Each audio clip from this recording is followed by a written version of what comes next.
As-Sunnah Foundation.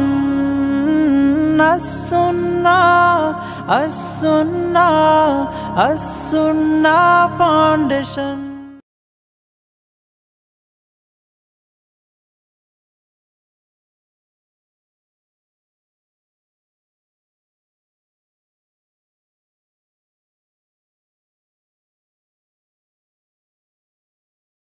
আপনারা দেখছেন as-Sunnah foundation আয়োজিত সাপ্তাহিক সরাসরি প্রশ্ন উত্তরমূলক অনুষ্ঠান শরীআই সমাধানের 253তম পর্ব।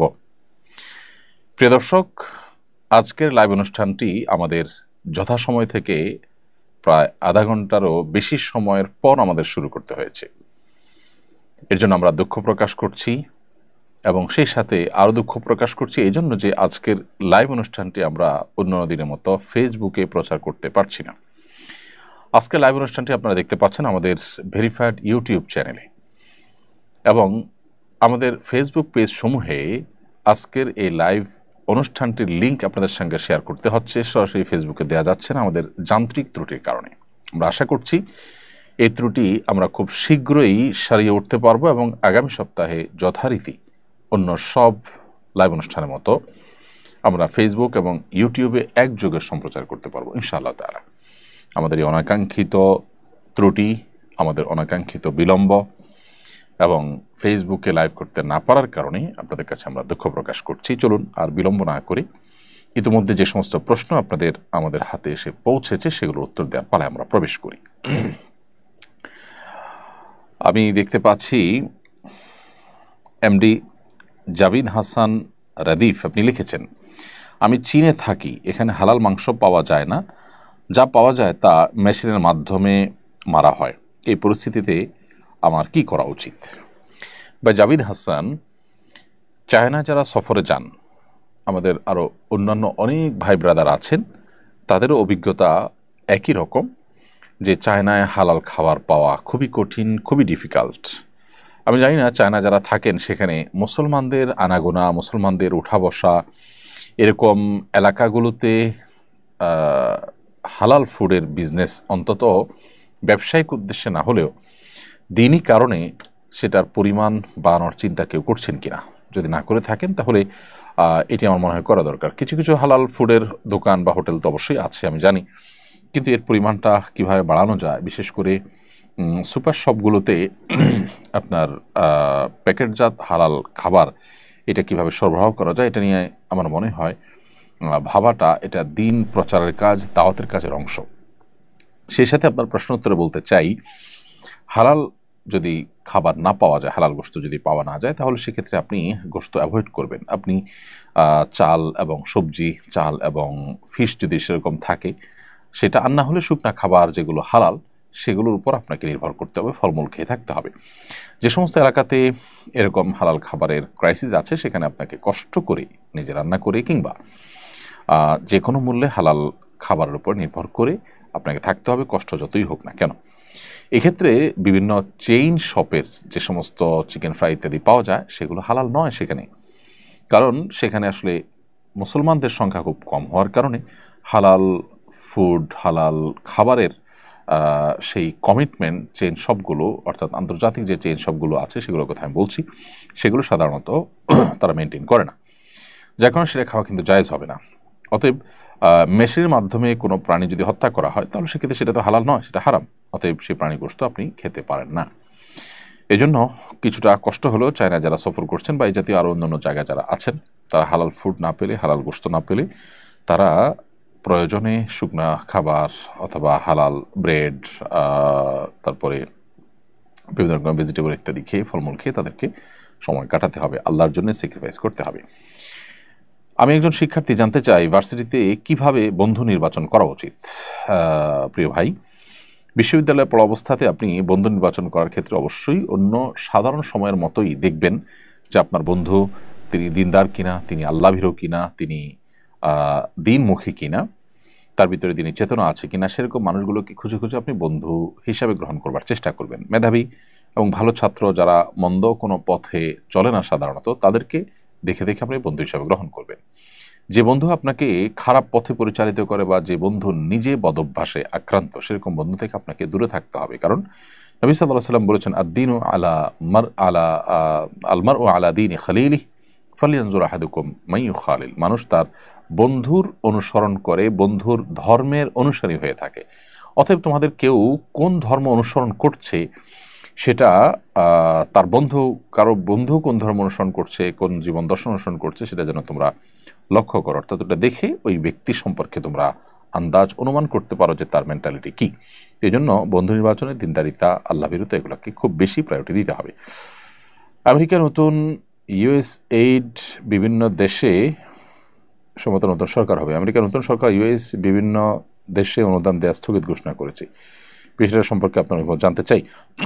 ইউএস এইড পুরাটাই তো আমেরিকান গভর্নমেন্ট, আমি যতটুকু জানি যে এটাকে নিষিদ্ধ করতে যাচ্ছে। সন্ত্রাসী সংগঠন হিসাবে ইলন মাস্ক ইতিমধ্যে আখ্যায়িত করেছেন এবং তাদের কিছু কার্যক্রমের মধ্য থেকে বিশেষ করে ট্রান্সজেন্ডার মতবাদ এটাকে প্রতিষ্ঠা করবার জন্য, মানুষকে রূপান্তরকামিতাকে সমাজে চাপিয়ে দেওয়ার জন্য খুব অ্যাগ্রেসিভলি তারা কাজ করেছে এবং এটার জন্য হিউজ ফান্ড তারা ঢেলেছে গোটা বিশ্বব্যাপী। এই জন্য তাদের এই কার্যক্রম বন্ধ করা তো অবশ্যই সমর্থনযোগ্য এবং এই কার্যক্রম বন্ধ করার জন্য আমেরিকান গভর্নমেন্টকে আমরা অবশ্যই সাধুবাদ জানাই। তবে সেই সাথে তাদের অন্যান্য কী কার্যক্রম আছে না আছে যেগুলো বন্ধ করাতে কী লাভ হওয়া ক্ষতি হয়েছে সে বিষয়ে আমাদের জানা নেই, যার কারণে সে বিষয়ে আমরা মন্তব্য করতে পারছি না। এরপর প্রশ্ন হলো, আমরা দুই ভাই, আমার এখানে পড়াশোনা খরচ বহনের জন্য আমার বাবা মাকে আমাদের কিছু জমি বিক্রি করতে হয়েছে। আমার ছোট ভাইকে সরকারি প্রতিষ্ঠানে পড়াই, ওর জন্য কোনো খরচ হয়নি। এক্ষেত্রে আমি কি খরচের পরিমাণ সম্পদ বা টাকা ওকে সমানভাবে বুঝিয়ে দিতে হবে? খুবই গুরুত্বপূর্ণ প্রশ্ন। প্রিয় ভাই, আপনি আপনার যে ভাই সরকারি বিশ্ববিদ্যালয়ে চান্স পেয়েছে, যার কারণে তার পেছনে খরচ হচ্ছে না, তাকে আপনার পেছনে যে টাকা বাবার খরচ হচ্ছে ওই পরিমাণ টাকা তাকে আপনি দিতে বাধ্য নন। কারণ সন্তানদের পেছনে যে সমস্ত খরচ হয় এগুলো যার যতটুকু প্রয়োজন হয় তার জন্য ততটুকু খরচ করা হবে। কারোর জন্য খরচ করতে গিয়ে কারো খরচের প্রয়োজন হয়েছে, তার জন্য খরচ করেছেন, একই সার্ভিস অন্যজনকে দিয়েছেন, তার জন্য প্রয়োজন হয় নাই, তাহলে সেক্ষেত্রে সে ওইটার আনুপাতিক হারে যে টাকা পাবে ব্যাপারটা সেরকম নয়। এটা হলো প্রয়োজনের উপর নির্ভর করে। যদি এমন হতো যে বাবার সম্পদ থেকে আপনি একটা ফ্যাসিলিটিস নিয়েছেন, আরেকজন নেয় নেই, আপনি বিদেশ গিয়েছেন টাকা পয়সা বাবার ভেঙে কিংবা বাবার জমি বিক্রি করে, কিন্তু আপনার আরেক ভাই সে যায়নি বা তাকে পাঠানো হয়নি, তাহলে সেক্ষেত্রে আপনি ওই টাকা বা সম্পদ বাবাকে ফেরত দিবেন। সেটা সব ভাইদেরই সম্পদ হিসাবে গণ্য হবে, এটা লোনের মতো হতে পারে। কিন্তু পড়াশোনা দুজনেই করছেন, দুজন ইউনিভার্সিটিতে পড়ছেন, একজন সরকারিতে চান্স পেয়েছেন, আরেকজন পাননি। তো এই ব্যাপারে বাবা যদি একজনের পেছনে খরচ করেন, আরেকজন যদি সরকারিতে চান্স না পেতেন তার পেছনে খরচ করতেন, এরকম হয়, তাহলে সেক্ষেত্রে এখন যিনি সরকারিতে চান্স পেয়েছেন তিনি যে টাকা পাবেন আপনার যে খরচ হচ্ছে সে পরিমাণে, এরকম কোনো কথা নেই। তবে এখানে আপনার একটা নৈতিক ব্যাপার থাকে যে বাবা আপনার পেছনে অতিরিক্ত টাকা খরচ করছেন, বিধায় আল্লাহ তাআলা আপনাকে তৌফিক দিলে আপনি যেন ভাই বাবার প্রতি সেই কৃতজ্ঞতা বোধ আপনার যেন থাকে, ক্রিয়াকর্মে আপনার আচরণে সার্বিকভাবে সেটির প্রকাশ যেন ঘটে।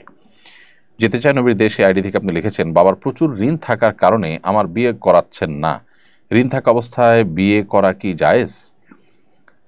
যদি আমি জেনা থেকে বাঁচতে গোপনে বিয়ে করি সেটা কি বিয়ে বলে গণ্য হবে? আপনি যদি ছেলে হয়ে থাকেন, প্রাপ্তবয়স্ক হয়ে থাকেন এবং জেনা থেকে বাঁচার জন্য বিয়ে ছাড়া কোনো বিকল্প পথ আপনার সামনে না থাকে, তাহলে সেক্ষেত্রে এটা করলে আপনার জেনার মধ্যে গণ্য হবে না। তবে সেই সাথে এও বলবো যে জেনার পরিবেশ থেকে নিজেকে বাঁচাবার জন্য আপনি সংগ্রাম করেন, সেটি করে আপনি নিজেকে বাঁচাবার চেষ্টা করবেন, এটা হলো আপনার প্রথম পদক্ষেপ। সেই পদক্ষেপে যদি আপনি সাকসেস না হন এবং সেটা যদি আপনার জন্য দুঃসাধ্য হয়, তাহলে সেক্ষেত্রে আপনি বিবাহের উদ্যোগ নিতে পারেন।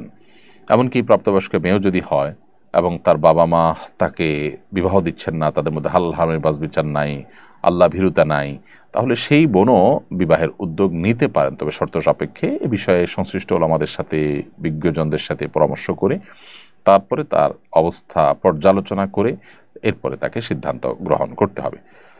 তৌকির আহমেদ আপনি লিখেছেন, ব্ল্যাকার বা যেসব সরকারি কর্মচারী ট্রেনের টিকিট মজুদ করে বেশি দামে বিক্রি করে তাদের কাছে টিকিট কেনা জায়েজ হবে কিনা?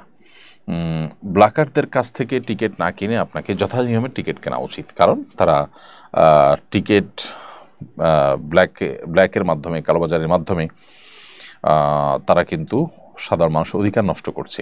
আপনি তার কাছ থেকে সেটা কেনা আর কিছুটা জুতা চোরের কাছ থেকে জুতা কেনার মতো, যদিও পুরোপুরি মিলে না, কারণ জুতা চুরিটা সম্পূর্ণ আরেকজনের জিনিস হাইজ্যাক করে নিয়ে আসা। টিকিটটা হলো যে টাকা দিয়ে সে কিনেছে, কিন্তু সে কিনে সাধারণ মানুষের হক নষ্ট করেছে। তো এই জায়গা থেকে তার কাছ থেকে না কিনে যদি আপনি ট্রেনের মূল স্টেশন থেকে কেনার চেষ্টা করেন, সেটা বেশি ভালো। যদি পাওয়া না যায়, আপনি নিরুপায় হন, তাহলে তার কাছ থেকে তার কিনলে আপনার এই কেনা হারাম হবে না, বা আপনি পরিপূর্ণভাবে তার এই হারাম কাজে সহযোগী হয়ে গেলেন, ব্যাপারটা সেভাবে বলা যাবে না। তবে হ্যাঁ, অবশ্যই তার কাছ থেকে কেনাটাকে অ্যাভয়েড করতে পারলে ভালো, আপনি মন্দ কাজের প্রতি আপনার অবস্থান, তার সাথে যে বিরোধিতার অবস্থান রয়েছে সেটিকে প্রকাশ করতে গিয়ে। আমি একজনকে টাকা দিয়েছি এই উদ্দেশ্যে যে এই টাকা সে ব্যবসায় খাটিয়ে আমাকে আমার পুঁজি সহ লাভ দিবে, এটা কি সুদের মধ্যে পড়ে? কিভাবে লাভ দিলে সুদ হিসাবে গণ্য হবে না? প্রিয় দর্শক, আপনার প্রশ্ন উত্তর হলো যে আপনি যাকে টাকা দিয়েছেন ব্যবসায় খাটাবার জন্য, তাকে আপনি যদি বলেন যে এই টাকা ব্যবসায় খাটিয়ে এই টাকার যে লাভ হবে হিসেব করে আনুপাতিক হারে তার এত পার্সেন্ট, 50, 60, 70, 20 যে কোনো পার্সেন্ট ঠিক করার পর এই পার্সেন্ট আমাকে তুমি দিবে আর বাকিটা তুমি নিবে, এভাবে যখন চুক্তি করবে সেটা জায়েজ আছে। আর যদি আপনি বলেন যে না, পুঁজি আমার যেটা আছে সেটা ঠিক থাকবে, এরপর তুমি কিছু লাভ দিয়ে দিবা, তো এটা জায়েজ নাই। কারণ হলো ব্যবসা সেটাই যেখানে লাভ লস দুইটারই সম্ভাবনা আছে। আপনি নিজের পুঁজি ঠিক রেখে বলছেন তাকে ফিক্সড টাকা দিতে, এটা অবশ্যই সুদ হবে এবং নাজায়েজ হিসাবে গণ্য হবে। ভ্যালেন্টাইন্স ডে দিন দিন বিস্তার লাভ করছে, আলেমদের সচেতনতা সৃষ্টি সত্ত্বেও কেন থামছে না এই অপসংস্কৃতি? দেখুন, ভ্যালেন্টাইন্স ডে এর যে সেন্ট ভ্যালেন্টাইন্স ডে বা সাধু ভ্যালেন্টাইনের দিবস, এটা যে আমাদের সমাজে দিন দিন বিস্তার লাভ করছে নানা মুখরোচক স্লোগানের আড়ালে, আমাদের সমাজে জেনা, ব্যভিচার এবং লাম্পট্যের যে আপনার ছড়াছড়ি দিন দিন বাড়ছে, এর অন্যতম প্রধান কারণ হলো ওলামায়ে কেরামের সচেতনতা সৃষ্টি। এটা অনেকটা তাদের মতো করে হচ্ছে এবং এককভাবে ওলামায়ে কেরামই করছেন, বা দিনের দাওয়াতের কাজ যারা করছেন তারাই করছেন। সাধারণ মানুষের মধ্যেও নিজেদের সন্তানদের ভবিষ্যৎ সন্তানদের রক্ষা করার জন্য, নিজেদের সন্তানদের ভবিষ্যৎ যাতে ধ্বংস না হয় সেজন্য তাদেরও আলেমদের কাতারে এসে এই অপসংস্কৃতি এবং ভিনদেশী সংস্কৃতির বিরুদ্ধে তাদেরকে দাঁড়াতে হবে এবং সংগ্রাম চালাতে হবে।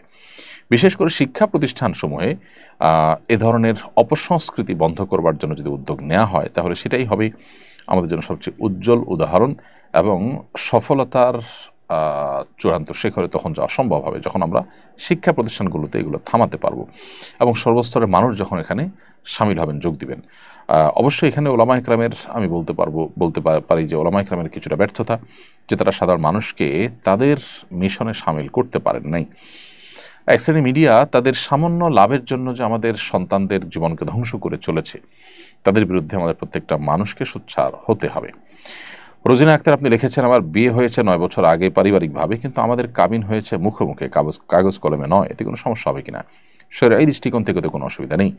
আপনার 9 বছর আগে পারিবারিকভাবে যে বিবাহ হয়েছে, এর মাধ্যমে আপনারা স্বামী স্ত্রী হিসাবে গণ্য হয়ে গেছেন এবং পরস্পর যে হক বা কর্তব্য আছে সেগুলো আপনাদেরকে ঠিক আদায় করতে হবে, এবং মুখোমুখি যে কাবিন হয়েছে তার মাধ্যমেই আপনাদের বিয়ে সম্পন্ন হয়ে গেছে।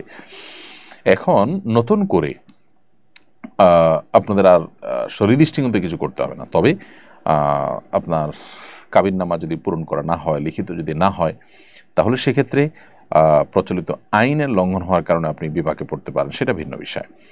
আমি আগে নিয়মিত নামাজ পড়তাম, কোনো ওয়াক্ত ছুটে গেলে মনে শান্তি পেতাম না, ছটফট করতাম, কিন্তু এখন নিয়মিত নামাজ পড়া হয় না, ওয়াক্ত ছুটে গেলেও কোনো রকম খারাপ অনুভব হয় না। এরকম অবস্থায় আমি কি করতে পারি? প্রিয় দর্শক, নিয়মিত নামাজ পড়ার পরও কোনো ওয়াক্ত ছুটে যাওয়ার ফলে আপনার মনে যে অশান্তি অথবা ছটফটে ভাব তৈরি হওয়ার কথা সেটা না হয়, তার মানে হলো আপনার ঈমান দুর্বল হয়ে যাচ্ছে। এক্ষেত্রে আমরা আপনাকে পরামর্শ দিব, ঈমান বৃদ্ধির কারণসমূহ জেনে সেগুলোকে আপনি চর্চা করার চেষ্টা করুন। আল্লাহ সুবহানাহু ওয়া তাআলা বলেছেন, ওয়া ইযা তুলিয়াত আলাইহিম আয়াতুহু যাদাতু ঈমান, আল্লাহর আয়াতসমূহ তেলাওয়াত করলে বান্দার ঈমান বৃদ্ধি পায়। সো আপনি কোরআন বেশি বেশি করে অর্থ সহকারে বুঝে পড়বেন, কোরআনের সাথে সময় কাটাবেন, কোরআনের তাফসির, কোরআনের সান্নিধ্য, কোরআনের সৌরভে আপনি থাকার চেষ্টা করবেন। সেই সাথে আল্লাহ ভীরু মুত্তাকি পরহেজগার মানুষদের খালেস মুত্তাকিদের সান্নিধ্য, সংস্রব এবং তাদের সোহবতে আপনি সময় কাটাবার চেষ্টা করবেন। এগুলো আশা করা যায় যে আপনাকে আপনার যে দুরবস্থা আছে সেখান থেকে রক্ষা করতে সাহায্য করবে। আমার এক বন্ধু বিদেশে পড়াশোনা করতে যাওয়ার আগে সমকামিতা সমর্থন করে কিনা এ বিষয়ে জিজ্ঞাসিত হয়। সে যেন বাদ না পড়ে এজন্য সে সমর্থন করেছে বলে মত দিয়েছে। প্রকৃতপক্ষে সে সমকামিতা সমর্থন করে না। এখন তার করণীয় কি?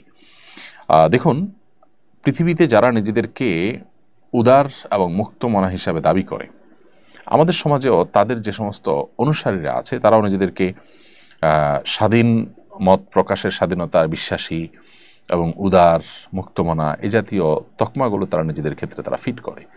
অথচ তারাই বাধ্য করে যখন কোনো স্টুডেন্ট পড়াশোনা করতে যায়, এমনকি ব্যবসায়ীদেরকে বাধ্য করে যে আপনি সমকামিতায় বিশ্বাস করছেন কিনা।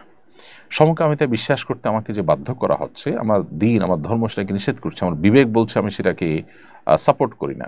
তো আমাকে সেটা সাপোর্ট করতে যে বাধ্য করা হচ্ছে, এটা কি আমাকে মত প্রকাশের স্বাধীনতা দেওয়া হলো নাকি খর্ব করা হলো? তো এখান থেকে তাদের যে দুর্বিসন্ধি, তাদের যে প্রতারণা, তাদের যে প্রবঞ্চনা, সেটা কিন্তু দিনের আলোর মতো পরিষ্কার হয়ে যায়। এখন আপনার যে বন্ধু তিনি পড়াশোনার জন্য সেই ইউনিভার্সিটিতে চান্স পাওয়ার জন্য এটাকে সাপোর্ট করেছেন, তিনি অবশ্যই এর মাধ্যমে একটা গর্হিত কাজ করেছেন। কারণ পার্থিব সামান্য একটু সুবিধা আদায়ের জন্য এটাকে নিরুপায় হওয়া বলে না যে যেটা কারণে আমি দেয়ালে পিঠ ঠেকে গেছি, আমি এটা না হলে আমি শেষ হয়ে যাব, এরকম লেভেলের সমস্যা নয়।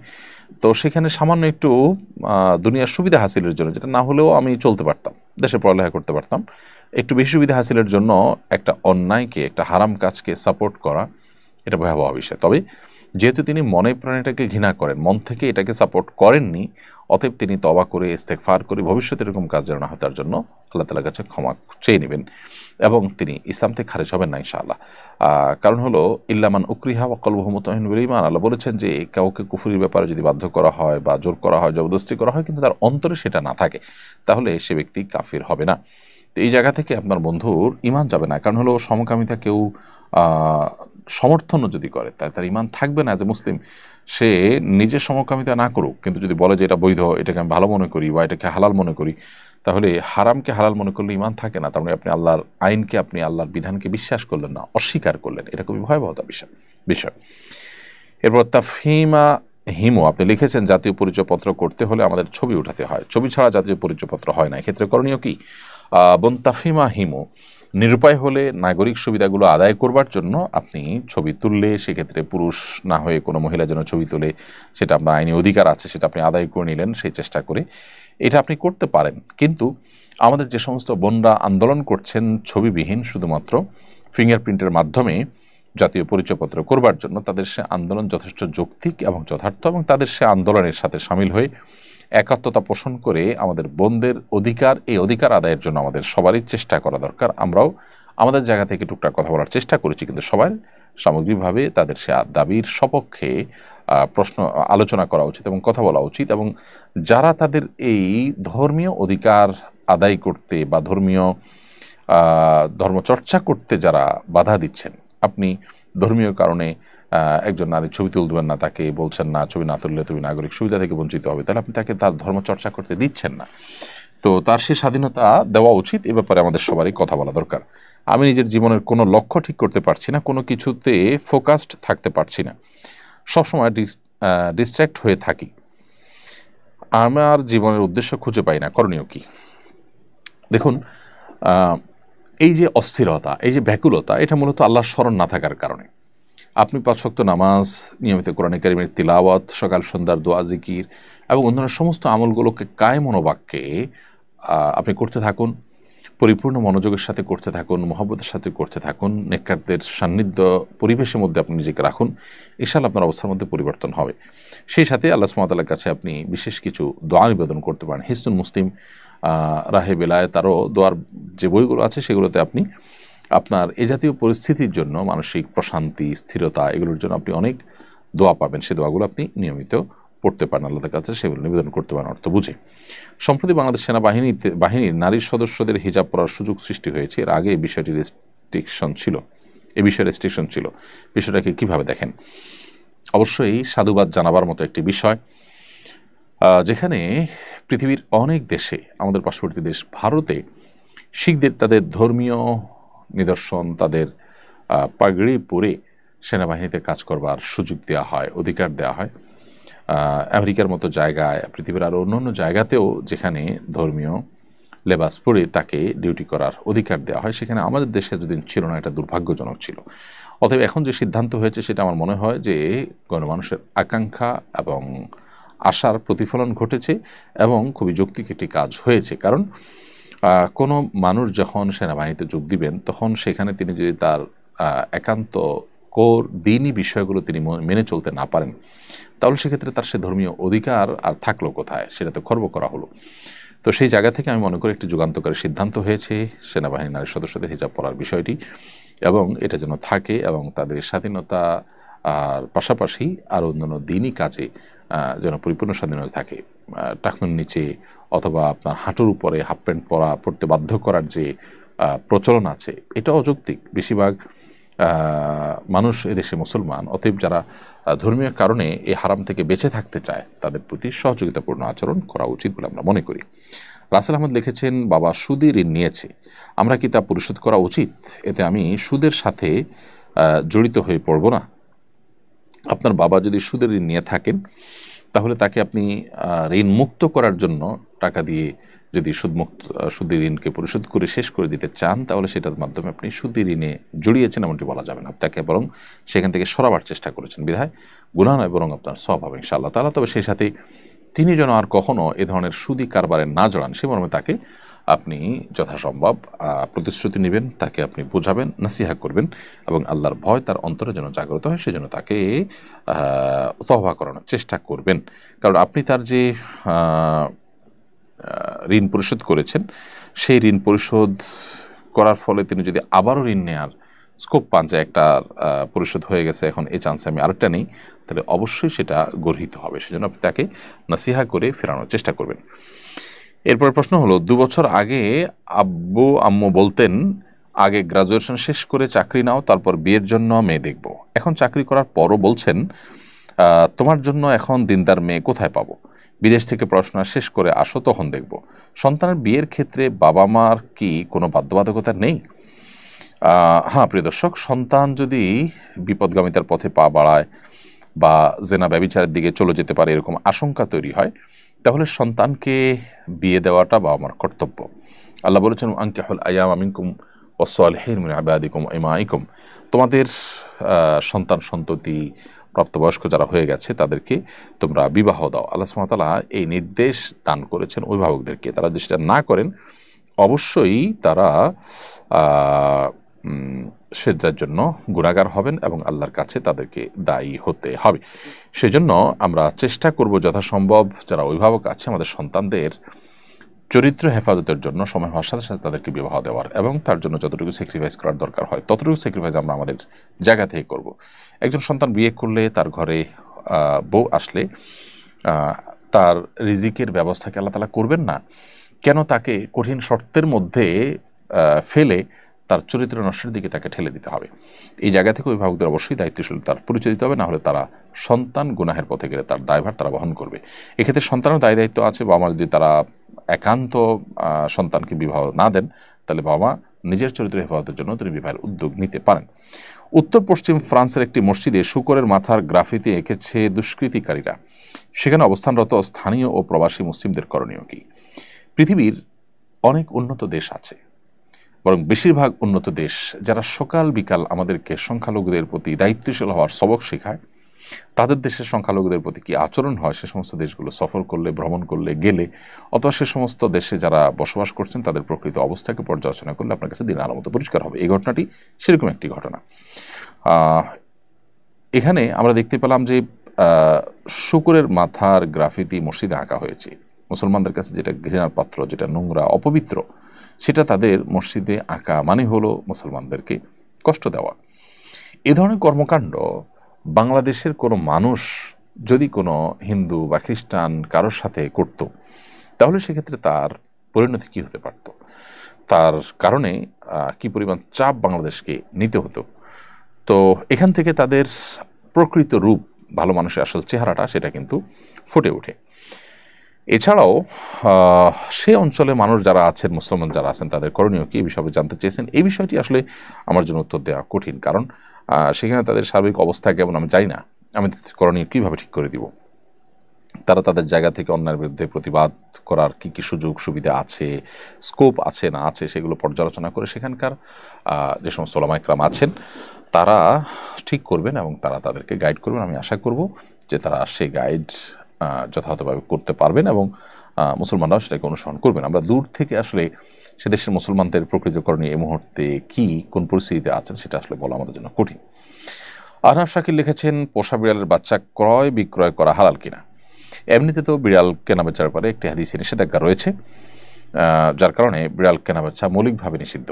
অনেক ওলামা ইকরাম অবশ্য বলেছেন এর ব্যাখ্যা যে বিড়ালের মতো এমন একটা জিনিস যেটা আসলে না তার গোশত খাওয়া যায়, না সেটা খুব মূল্যবান কোনো অ্যাসেট, এরকম একটা মানে সাধারণ জিনিস বা তুচ্ছ জিনিস একটা প্রাণী এটা বিক্রি করে তার টাকা নেওয়া খাওয়া, এটা তো আসলে এক ধরনের ছোটলোকি। নবী সাল্লাল্লাহু আলাইহি ওয়াসাল্লাম এই জন্য হয়তো নিষেধ করেছেন যে এত তুচ্ছ জিনিস। কিন্তু আজকাল যে বিড়াল আপনার প্রশিক্ষণপ্রাপ্ত হয়ে থাকে, এর পিছনে অনেক টাকা খরচ হয়, এগুলো তো নিশ্চয়ই অন্য সাধারণ বিড়ালের মতো নয়, যার কারণে এগুলো কেনাবেচা হালাল বা এগুলোর টাকা পয়সা নেওয়া হালাল অনেক আলেমদের মতে। তবে নবী সাল্লাল্লাহু আলাইহি ওয়াসাল্লাম যে হাদিসে নিষেধ করেছেন সেটা আলোকে এটাকে মাকরুহ বলেছেন ওলামা ইকরাম, হারাম বলেননি বিড়াল কেনাবেচাকে। তবে এই যে বিশেষ প্রশিক্ষিত বা প্রশিক্ষণপ্রাপ্ত বিড়াল কেনাবেচা করলে সেটা হালাল হওয়ার কথা, হারাম হওয়ার কথা নয়। চাকরিরত অবস্থায় একজন কলিগ অন্য কলিগের খারাপ দিকগুলোর ব্যাপারে সতর্ক করার নিয়তে বলা যেতে পারে কিনা?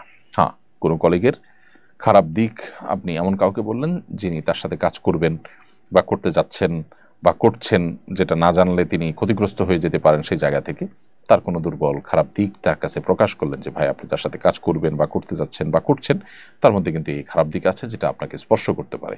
এরকম যদি হয় তাহলে আপনি বলতে পারেন, সেটা গুনাহ হবে না। কিন্তু তার যেই খারাপ দিকটা থেকে আপনার আসলে কোনো লাভ ক্ষতির ব্যাপার নেই। ধরুন তার চারিত্রিক সমস্যা আছে, তো এতে আপনার কোনো অসুবিধা যদি না থাকে তাহলে আপনার কাছে কেউ বললে সেটা অবশ্যই গীবত হবে এবং সেটা নিষিদ্ধ হবে। কারণ এখানে সংশোধনের ব্যাপার, আপনার আত্মরক্ষার ব্যাপার, আপনি ক্ষয়ক্ষতি থেকে বাঁচার কোনো ব্যাপার এখানে নেই। আর যেহেতু ইন্নামাল আমালু বিন্নিয়াত, প্রত্যেকটা আমল নিয়তের উপর নির্ভর করে, অতএব আপনার সেরকম কোনো ইন্টেনশন বা নিয়ত না থাকার কারণে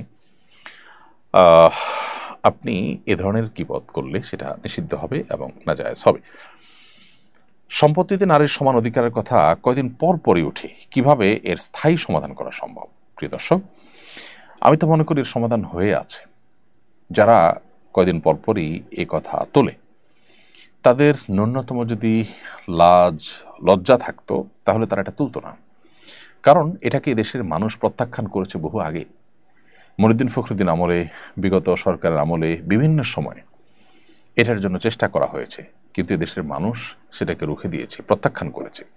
একটা দেশ যদি জনগণের আশা এবং আকাঙ্ক্ষার প্রতিফলন হয় সে দেশের আইনে, সে দেশের সংবিধানে, সে দেশের সব কিছুতে, তাহলে সেটাই যদি হয় তথাকথিত গণতন্ত্র, তাহলে তার দাবি আলোকেই তো এখানে বলা যায় যে নারীকে সম্পদে, বাবার সম্পদে ছেলের সমান ভাগ দিতে কোরআন বলে না। কারণ খরচের দায়ভার নারীর উপরে নেই, টোটাল খরচের দায়ভার ছেলের উপরে। বিধায় মেয়েকে এখানে যে অর্ধেক দিতে বলা হয় সেটাই তার জন্য আসলে অনেক, কারণ খরচের বেলায় সে শূন্য। তো যারা এখানে সমান সমান দেওয়ার কথা বলেন এবং তারা মনে করেন যে নারীকে বোধহয় সমান সমান দিলে তিনি স্বাবলম্বী হবেন, পুরুষের টর্চারের থেকে তিনি রক্ষা পাবেন, অনেক পুরুষ খারাপ, তারা সামান্য একটু ভরণ পোষণ দিয়ে স্ত্রীর উপরে জুলুম করে, সেটা আর সইতে হবে না যদি বাবার সম্পদে ডাবল সম্পদ পান। প্রশ্ন হলো যে বাবার সম্পদে এক আনা পাচ্ছেন, সেখানে দুই আনা পালে, ডাবল পাইলে আর এই জুলুম তার হবে না, তিনি সুখের সংসার করতে পারবেন, এই গ্যারান্টি আপনাকে কে দিয়েছে? আমরা তো দেখি যে সমস্ত মেয়েরা সচ্ছল, যে সমস্ত মেয়েরা নিজেরা উপার্জন করছেন, চাকরি বাকরি করছেন, তাদের দাম্পত্য জীবনে অশান্তি আরও বেশি। তারা তো বরং পারিবারিক জীবনে সুখ শান্তিতে কম আছে। প্রত্যেকটা জরিপ এবং প্রত্যেকটা সার্ভে এই তথ্যই দিচ্ছে আমাদেরকে। তাহলে বোঝা গেল যে নারীকে সম্পদ এর ক্ষেত্রে বা ভাইয়ের সমান বোনকে যদি দেওয়া হয় তাহলেই শুধুমাত্র এই সমস্যা দূর হয়ে যাবে, তার জুলুম কমে যাবে, তা কিন্তু নয়।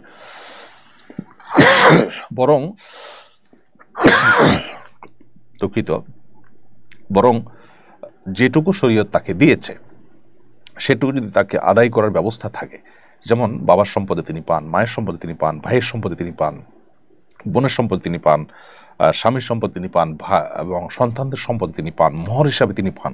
তার এই সব পাওনাগুলো যদি আদায়ের ব্যবস্থা থাকে তাহলে সেটা দিয়ে কিন্তু তিনি স্বাবলম্বী হতে পারেন, নিজের পায়ে নিজে দাঁড়াতে পারেন।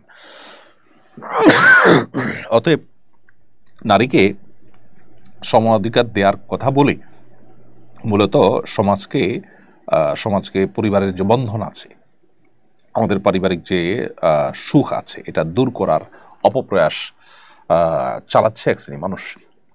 কারণ তখন পশ্চিমাদের মতো পরিবার ব্যবস্থাপনা থাকবে না এবং এর কুফল আমাদেরকে ভোগ করতে হবে। আল্লাহ তাআলা আমাদেরকে বোঝার তৌফিক দান করুন। প্রিয় দর্শক, আমরা দেখতে দেখতে অনুষ্ঠান ঠিক মাঝামাঝি এসে পৌঁছেছি। সময় হচ্ছে ছোট্ট একটি বিরতিতে যাওয়ার। বিরতির পর আবারও ফিরে আসছি ইনশাআল্লাহ তাআলা। কুরআন মানব জাতির মুক্তির সনদ, কোরআন আমাদের গাইডবুক। অথচ সমাজের খুব কম মানুষই কোরআন বোঝেন বা বোঝার চেষ্টা করেন। বছর জুড়ে কোরআন চর্চার লক্ষ্যে শুরু হলো আস-সুন্নাহ ফাউন্ডেশনের যাবৎকালের সর্ববৃহৎ প্রতিযোগিতা কোরআন বর্ষ। 2024 রমজান থেকে 2025 রমজান পর্যন্ত 6 ধাপে অনুষ্ঠিত হতে যাচ্ছে আল কুরআনুল কারীম পাঠ ও প্রতিযোগিতা। বিজয়ীদের জন্য থাকছে 3টি উমরাহ, 1টি কম্পিউটার, 5টি ব্যক্তিগত লাইব্রেরি, 6টি কিন্ডেল রিডার সহ 15 লক্ষ টাকার মূল্যবান সব পুরস্কার। আল্লাহ সুবহানাহু ওয়া তাআলা আমাদেরকে ভালো কাজে একে অন্যের সঙ্গে প্রতিযোগিতায় অবতীর্ণ হওয়ার নির্দেশ করেছেন। সুতরাং আসুন কোরআন চর্চার এই মহা আয়োজনে, কোরআনের এই বিশাল প্রতিযোগিতায় সামিল হয়ে নিজেদেরকে কোরআনের জ্ঞানে সমৃদ্ধ করি, জীবনকে করি কোরআনময়। পার্থিব সমস্ত মহামূল্যবান পুরস্কার জেতার পাশাপাশি আল্লাহ সুবহানাহু ওয়া তাআলার কাছ থেকে অফুরন্ত বিনিময় লাভের এই সুযোগটি যেন আমাদের কারোর হাত ছাড়া না হয়। তাহলে আর দেরি নয়, শুরু করুন এখনই কোরআন বর্ষ, বছরব্যাপী কোরআন চর্চার এক অনন্য আয়োজন। আস-সুন্নাহ ফাউন্ডেশন, উম্মার স্বার্থে সুন্নাহর সাথে। কোরআন মানব জাতির মুক্তির সনদ, কোরআন আমাদের গাইডবুক। প্রিয় দর্শক, বিরতির পর আবার আপনাদেরকে স্বাগতম জানাচ্ছি। আপনারা দেখছেন সুন্নাহ ফাউন্ডেশন স্টুডিও থেকে সরাসরি সম্প্রচারিত সাপ্তাহিক লাইভ অনুষ্ঠান শরীরের সমাধানের 253তম পর্ব। বিরতির আগে আমরা অনেকগুলো প্রশ্ন উত্তর আপনাদেরকে দিয়েছি। এই পর্যায়ে আমি যে প্রশ্নটি দেখতে পাচ্ছি সেটি হলো, মাহফিলের পোস্টারে বক্তাদের ছবি প্রিন্ট করা সঙ্গত মনে করেন কিনা? দেখুন, মানুষের ছবি, এটা ফটোগ্রাফিক্যাল ছবি তোলাকে অনেক ওলামা ইকরাম জায়েজ বলেন, কিন্তু প্রিন্ট করে এটাকে যখন আপনি কাগজে বা এটার শরীরের রূপ যখন আপনি দিবেন তখন সেটা জায়েজ নয়, সেটা কিন্তু না জায়েজ। এবং এই ব্যাপারে ওলামা ইকরামের তেমন কোনো ভিন্ন মত নেই। একান্ত নিরুপায় হলে তখন জায়েজ আছে, যেমন আপনি পাসপোর্ট বানাবেন কিংবা কোনো আইডি কার্ডের জন্য যদি প্রয়োজন হয় সেটি জায়েজ আছে। কিন্তু মাহফিলে পোস্টারে বক্তাদের ছবি প্রিন্ট করা, এটা তো কোনো প্রয়োজনীয় কাজ, একান্ত প্রয়োজনীয় কোনো কাজের মধ্যে পড়ে না, যার কারণে এটাকে ব্যক্তিগতভাবে আমি সমর্থন করি না। অনেক ক্ষেত্রে আমাদের ছবিও কেউ কেউ প্রিন্ট করেন, সেটা আমাদের অনুমতি ছাড়া, আমরা সে যদি জানতে পারি তাদেরকে নিষেধ করি সাধারণত। এরপরে প্রশ্ন হলো, ইনায়া ইফরাহ আপনি এডি থেকে লিখেছেন, আমাদের বিয়ের বয়স মাত্র 1 বছর, আমার স্বামীর বয়স অল্প, তাই সে এখন বাচ্চা নিতে চায় না, কিন্তু আমার বাচ্চার শখ অনেক। আমি কি তাকে না জানিয়ে পিল অফ করে বাচ্চা নেওয়ার চেষ্টা করতে পারবো? দেখুন, আপনি একজন নারী হিসাবে আপনার সন্তান ধারণ করা, গর্ভে ধারণ করা আপনার অধিকার। যেমনিভাবে একজন স্বামী তিনিও স্ত্রীর কাছ থেকে সন্তান আশা করা, সন্তান গর্ভে ধারণ করা, এটার আশা করে, এটা তার অধিকার। এটা স্বামী স্ত্রীর পরস্পরের অধিকার। এই অধিকার পরস্পরের কেউ কাউকে এই অধিকার থেকে বঞ্চিত করতে পারেন না। এই জন্য নবী সাল্লাল্লাহু আলাইহি ওয়াসাল্লামের হাদিস সুস্পষ্টভাবে রয়েছে, কোনো পুরুষ যদি আজল করতে হয়, জন্ম নিয়ন্ত্রণ করতে হয় কোনো যৌক্তিক কারণেও, তাহলে সেক্ষেত্রে তার স্ত্রীর অনুমোদন তার লাগবে। আপনার স্বামী যদি এখানে এককভাবে বলেন যে তার বয়স কম বা নানা অজুহাত দিয়ে তিনি যদি বাচ্চা নিতে না চান, তাহলে সেক্ষেত্রে আপনি তার অজান্তে অবশ্যই পিল অফ করে বাচ্চা নিতে পারবেন। শেখ মোহাম্মদ সাল্লাহ মুনাজ্জিদ হাফিজাহুল্লাহর বিশ্ববিখ্যাত ওয়েবসাইট ইসলাম কিউ এ সহ অন্যান্য জায়গাতে এরকম ফতোয়া ওলামা ইকরাম দিয়েছেন। শেষ পৃষ্ঠায় এদিকে আপনি লিখেছেন, বয়স বেশি দেখিয়ে বিদেশে গেলে ইনকাম কি হালাল হবে? দেখুন, বয়স বেশি দেখিয়ে যদি আপনি উপার্জন করেন, তাহলে আপনার সেই উপার্জন হালাল হবে যদি কাজটা হালাল হয়। কিন্তু এই যে মিথ্যা আপনি বলেছেন এবং মিথ্যার আশ্রয় আপনি নিয়েছেন, তার জন্য আপনাকে অবশ্যই আল্লাহর কাছে জবাবদিহি করতে হবে। সেজন্য খাঁটি অন্তরে আপনার তওবা করতে হবে, যাতে এই ভুল আর জীবনে না হয়। নোমান ইবনে সাবের আপনি আইডি থেকে লিখেছেন, আমার বোন সিজারের সময় ডাক্তারের ভুলের কারণে মারা যায়, সে কি শহীদি মর্যাদা পাবে? ডাক্তারের ভুলের কারণে যদি মারা যায় এবং চিকিৎসা করতে গিয়ে মারা যায়, শাহাদাতের মর্যাদা তাকে দিতেও পারেন। সাধারণত পেটের পীড়া কেউ মারা গেলে, আকস্মিক দুর্ঘটনা মারা গেলে তাকে শহীদের মর্যাদা দেওয়ার কথা হাদিসে বলা হয়েছে। তো এভাবে ডাক্তারের ভুলের কারণে মারা গেলে বা ট্রিটমেন্ট করতে গিয়ে মারা গেলে তাকে শাহাদাতের মর্যাদার কথা সরাসরি বলা না হলেও অন্যান্য যে 5টি শ্রেণীর মানুষকে যারা এরকম আকস্মিক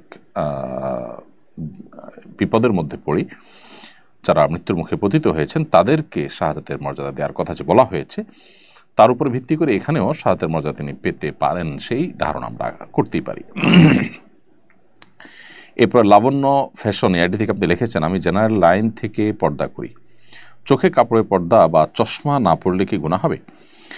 দেখুন বোন, চোখের সৌন্দর্য যদি প্রকাশিত হয় সেটাও কিন্তু পর্দার খেলাফ। সেক্ষেত্রে আপনি চশমা সানগ্লাস পরে কিংবা অন্য কোনোভাবে যথাসম্ভব চেষ্টা করবেন আপনার চোখকে পর্দার আওতায় আনার।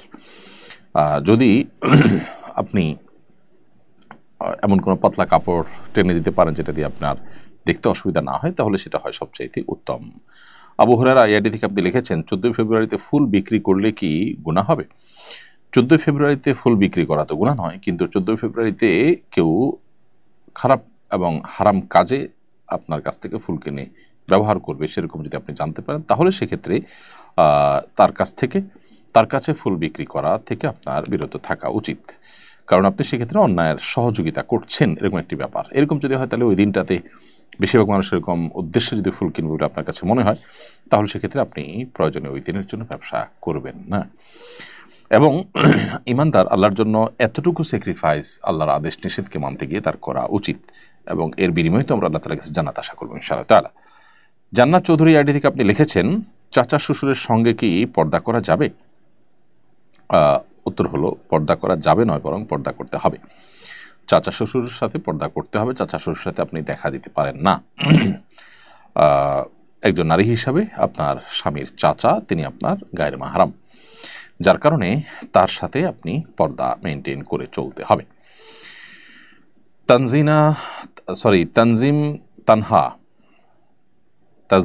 তানহা এর থেকে আপনি লিখেছেন, আমার ভাইয়া একটা হারাম রিলেশনশিপে আছে, সে যে মেয়ের সাথে রিলেশনশিপে আছে সে মেয়ে আমার জন্য কসমেটিক্স দিয়েছে, এটাকে আমি ব্যবহার করতে পারবো?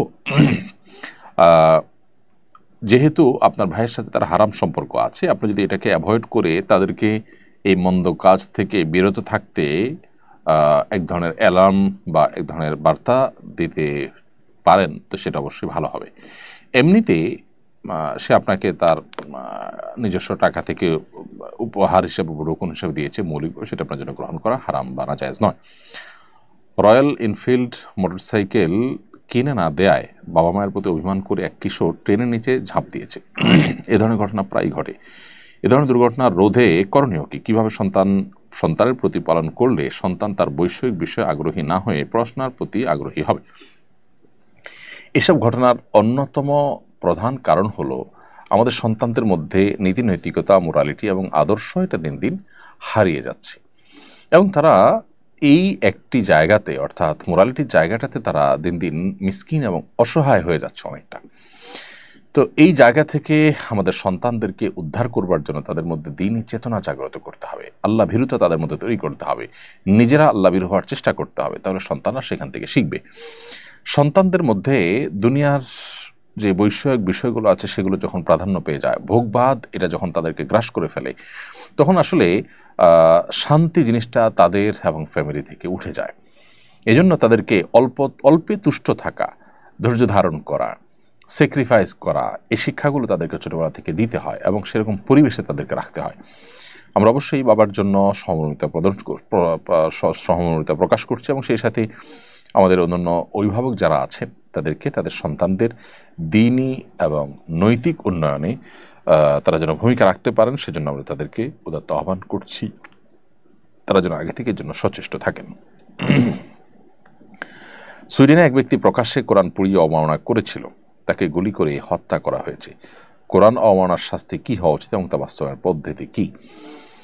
কোরআনে কারীম অবমাননা করলে ইসলামিক বিচার ব্যবস্থা থাকলে অবশ্যই তার চরম শাস্তির বিধান তার জন্য রয়েছে। কিন্তু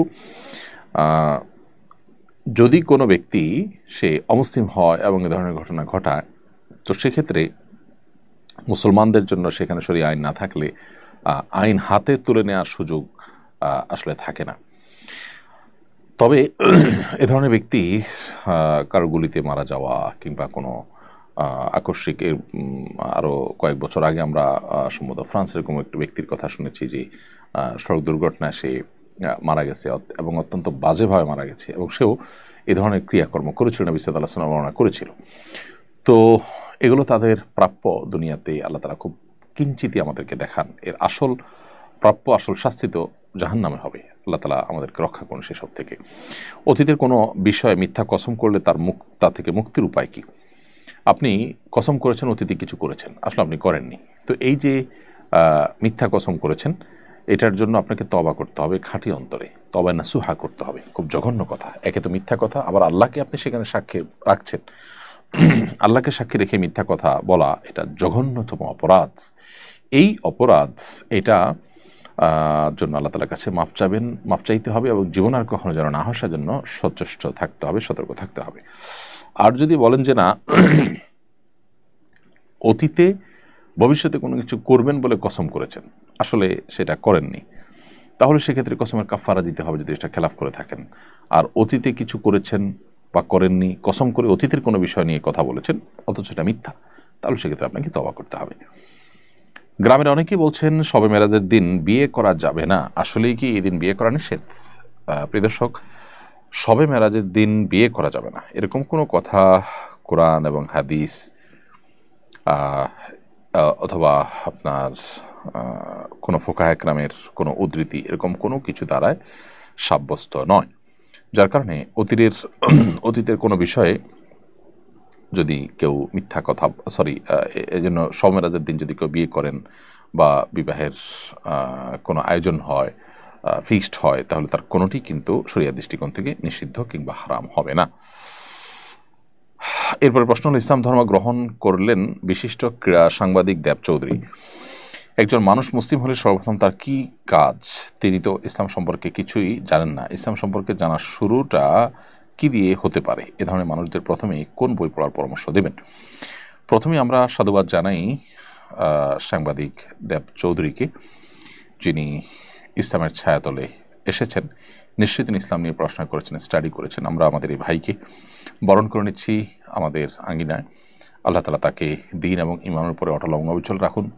তিনি যেন আদর্শ মুসলিম হন, একজন দৃষ্টান্ত হওয়ার মতো মুসলিম হতে পারেন, আমরা সে দোয়া তার জন্য করছি। তার জন্য আমাদের সাধুবাদ এবং বারকবাদ রইল।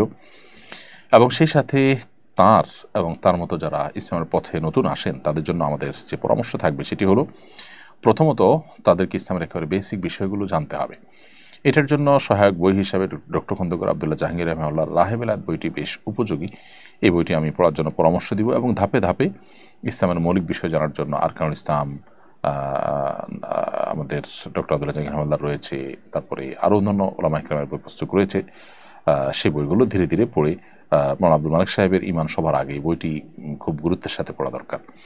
তো এই সমস্ত বইগুলো পড়ে পড়ে আস্তে আস্তে তাকে অগ্রসর হতে হবে। আমরা আশা করছি যে তিনি দ্বীনের বেসিক বিষয়গুলো শিখবেন, কোরআন কারীম তেলাওয়াত করা শিখবেন, অন্তত নামাজটা সব কিছুর আগে শিখতে হবে, এটা ফরজ।